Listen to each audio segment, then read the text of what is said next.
విజయనగర సామ్రాజ్యం సాహిత్య కళలకు పునాది. నా అష్టదిగ్గజములు ఒక్కరొక్కరుగా ముందుకు వస్తుండగా వారిని అందరికీ పరిచయం చేద్దాం. నేను అష్టదిగ్గజాలలో ఒకడిని.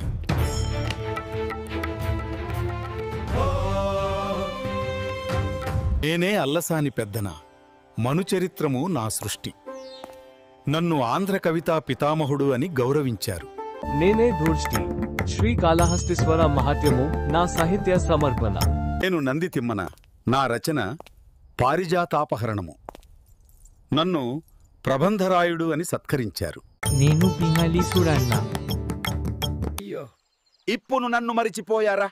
నేనే తెనాలి రామకృష్ణుంగు పృచ్యం, మీ అందరికి నవ్వులు పంచే సాహిత్యకారుషు. నేను రాఘవ పండితుడిని. నా కవితలలో శివతత్వం, భక్తి మరియు మానవ విలువలు ప్రతిబింబిస్తాయి. నేను రామరాజ భూషణుడు.